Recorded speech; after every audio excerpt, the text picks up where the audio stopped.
Phashala haino hai result saglai jaknani shanmung noti deputation ni aphare shiksha bobon biskango khadomani phununglaika SDGT candidate rok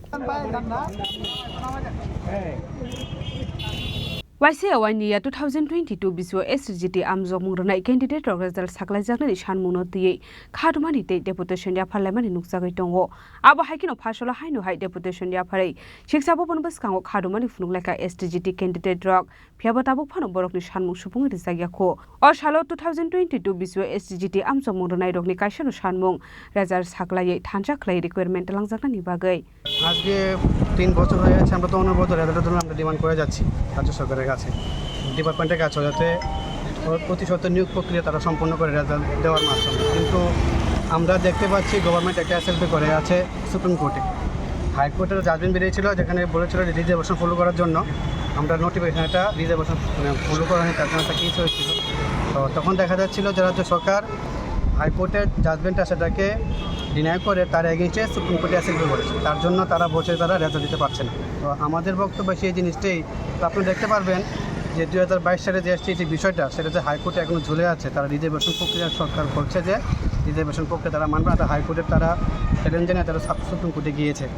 তারপরে কিন্তু রাজ্য সরকার যতগুলো notification বের করেছিল রিক্রুটমেন্টের সবগুলোর মধ্যে কিন্তু রিজার্ভেশন মেনে বের করেছে তো যেহেতু রিজার্ভেশন মেনে সমস্ত নিয়োগ প্রক্রিয়া সম্পন্ন হচ্ছে বিভিন্ন দপ্তরে ইভেন শিক্ষা দপ্তরা বিভিন্ন টেটে নিয়োগ প্রক্রিয়া হচ্ছে আদার যে স্কুল লাইব্রেরিয়ান আপনার ফিজিক্যাল এডুকেটর সবগুলো নিয়োগ প্রক্রিয়া কিন্তু রিজার্ভেশন ফলো করে বের করা হচ্ছে প্রক্রিয়াগুলো রিজার্ভেশনগুলো মেনে সম্পন্ন করা হচ্ছে তাহলে আমাদেরকে একটা অসুবিধা কোন জায়গাটা তাহলে কেন আমাদেরটা কেন ঝুলিয়ে রাখা হচ্ছে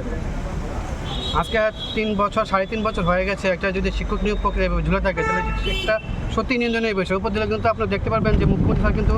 বিগত দিনও আপনার একটা নিউজ আমরা সামনে দেখতে পারলাম উনি বলছে যে শিক্ষক স্বল্পতা রাজ্য জুড়ে আছে 10 দেওয়ার পর বড় একটা শিক্ষক স্বল্পতা দেখা যাচ্ছে তো আজকে উনি যখন নিজে করছে সেগুলো বা প্রকাশ্যে সেগুলো স্বীকার করছে তাহলে আমরা 3 বছর আবেদন রাখছিলাম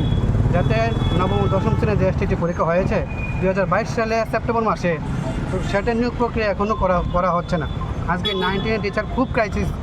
প্রত্যেকটা মহকুমা আপনি দেখবেন এমন কোনো দিন বাদ নেই যেখানে শিক্ষার্থীরা রাস্তায় বের হয়ে আন্দোলন করছে না শিক্ষক কেন নিয়োগ হচ্ছে না তাদের শিক্ষক কেন দেওয়া হচ্ছে না আচ্ছা যা এক্সাম হয়েছিল এখনো পর্যন্ত রেজাল্ট দেওয়া হয়নি আবার নতুন পোস্ট বলে নিব ছাত্র পোস্ট তাহলে আমাদের 230টা নিয়ে এক্সাম দিয়েছি এখন যদি 172টা যদি এসসিরা কমিয়ে যায় তাহলে আমরা তো কিছু করা নেই কেস দিয়ে দিব কারণ 230টা নিয়ে সরকার যদি রিজার্ভেশন করে মেনটেন না করলে জেনারেলরা বাকিরা এসসিরা তো কেস তো দিবই রিজার্ভেশন মেনটেন করে না সরকার এখনো পর্যন্ত কোর্টে ডেটের পর ডেট আমরা কি সারা বছর এমনি থাকবো সারা বছর কি আমরা পরীক্ষা বসতে থাকবো আমরা অলরেডি কোয়ালিফাই আমাদের মধ্যে অনেকে আছে 40 বছর পার হয়ে গেছে 45 ইয়ার আমাদের তো পরিবার আছে না আমাদের তো সন্তান আছে আমরা কি পরিবার দেখবো না পড়াশোনা করবো বয়সের অনুযায়ী তো পড়াশোনা করতে হয় 2022 অলরেডি পরীক্ষা আমরা বসেছিলাম সবাই পাস করেছি যারা যারা এখানে আছি সবাই কোয়ালিফাই আবার একজন দিব কেন আমরা ছাত্রের মধ্যে আবার কেন দেবো আমরা 230টা যা হয়েছে এর মধ্যে ক্রিয়েট করে নতুন হোক বা পুরান হোক আমাদের এটা ক্লিয়ার করে নতুন এক্সাম নিতে হবে সরকার তো এগুলো জানতে হবে আমাদের কোনো ভবিষ্যৎ নেই বিজেপি সরকারকে আমরা এনেছি যাতে বেকাররা সমস্যার সমাধান হোক আগে তো আমরা বিজেপিকে ভোট দিই নি যাতে আমরা চাকরি পাওয়ার সবাই ইচ্ছা আছে এখনো পর্যন্ত সরকার যেভাবে হোক আজকে ডেট এই দিনে ডেট তারিখ সুপ্রিম কোর্টে যা রায় হয়েছে যা কিছু মেনটেন তো সরকারই যে সম্ভব করতে পারে না আমরা তো জনসাধারণ সরকারের কাছে যা কিছু পাওয়ার ইচ্ছা আছে সরকারই তো কইবই বারবার কি এখানে আসতে আমরা ভালো লাগে রাজা খরাগুলি সিমি অমিত নিকটুম চিনি খরা